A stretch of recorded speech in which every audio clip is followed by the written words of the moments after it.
In a forgotten corner of a small, mist-shrouded town stood an old, crumbling toy shop. Its windows were coated with dust, and its wooden sign, once vibrant, now hung by a single rusted chain, creaking eerily in the wind. The shop belonged to a man named Eldrick Thornwood, a master toy maker renowned for crafting toys that seemed almost alive. But Eldrick had lost his family in a tragic fire many years ago, and with them, he lost his joy, his kindness, and his humanity. Consumed by grief and bitterness, he cursed the world, closing his shop to everyone, leaving it to rot like his broken heart. No one dared approach the shop, for it was said to be haunted by Eldrick's anger and sorrow. The townsfolk whispered about strange noises and flickering lights seen through the cracks in the boarded-up windows. They spoke of shadows moving in the night and toys that came to life, driven by the toy maker's dark magic. One chilly autumn evening, a young girl named Lily, curious and brave, wandered into the town. She was a drifter, with no home or family to call her own, but she had a heart full of wonder and a mind eager for adventure. As she explored the winding streets, she found herself standing before the old toy shop. Something about the place drew her in, despite the warnings she had heard.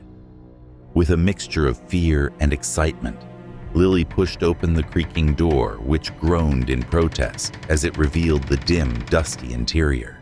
The air inside was thick with the scent of old wood and forgotten memories. Shelves lined the walls, filled with toys covered in cobwebs, their glassy eyes watching her every move. In the center of the room stood a workbench, littered with tools and unfinished toys, as if the toy maker had just stepped away.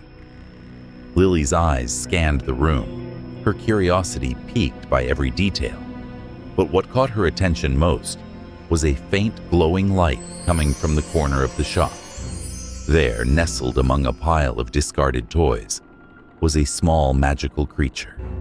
It was unlike anything she had ever seen. A tiny being with large, sparkling eyes, fur that shimmered with every color of the rainbow, and delicate wings that fluttered like those of a dragonfly. The creature looked up at her with a mixture of fear and hope, and without thinking, Lily gently scooped it up into her hands. "Who are you?" she whispered, marveling at the creature's beauty. The creature chirped softly, its voice like the tinkling of tiny bells. "I'm Pippin," it said, surprising Lily with its ability to speak. "I was created by the toy maker long ago, but he abandoned me when his heart turned cold. I have been waiting for someone kind to come and help me." Lily's heart swelled with sympathy. Why did he abandon you? What happened to him? Pippin's eyes darkened. Eldrick Thornwood was once a kind and loving man, but he lost his family in a terrible fire. He blamed himself for their deaths, and in his grief, he turned to dark magic. He cursed this shop and everything in it, including me. But there's still hope. If we can find a way to restore his heart, we might be able to save him. Determined to help, Lily agreed to stay and search the shop for clues. As she and Pippin explored the dimly lit aisles, they discovered a hidden door in the back of the shop. It led to a basement where the air was colder and the shadows seemed to pulse with a life of their own. In the center of the basement was a massive, intricately carved box, locked with chains and inscribed with runes. Pippin trembled at the sight of it. "That's where he keeps his heart," Pippin whispered.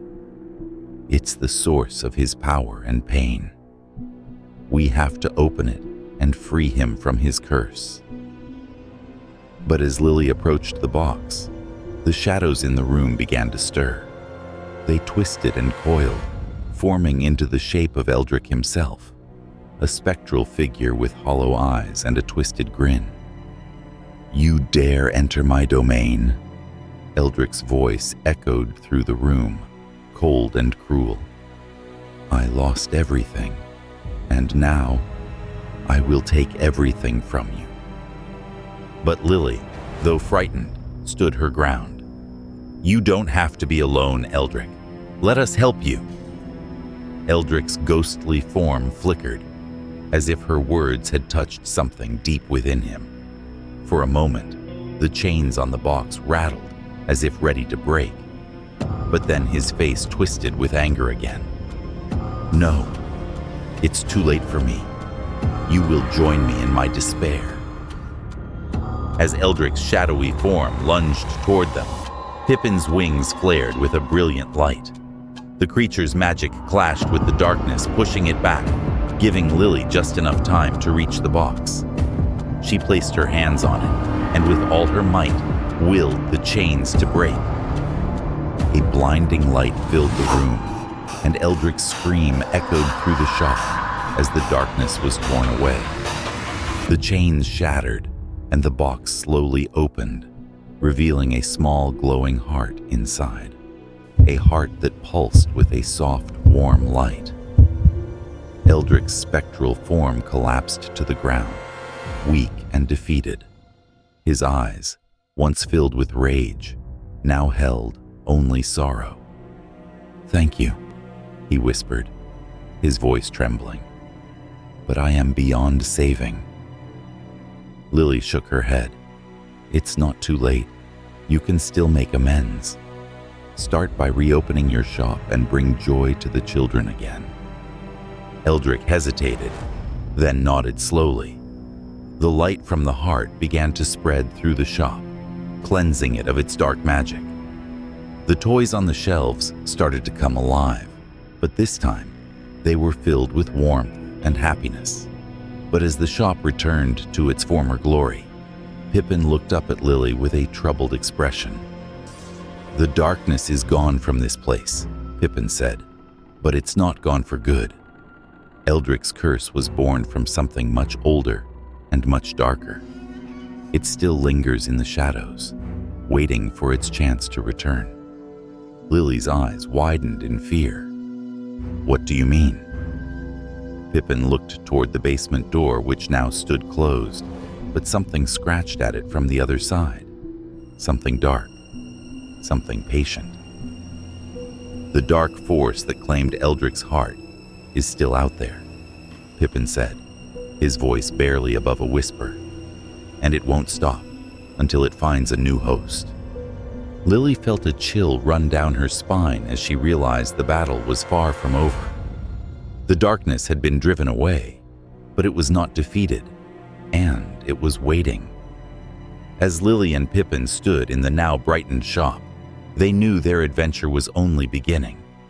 The shadows still lurked, and the true fight had yet to begin.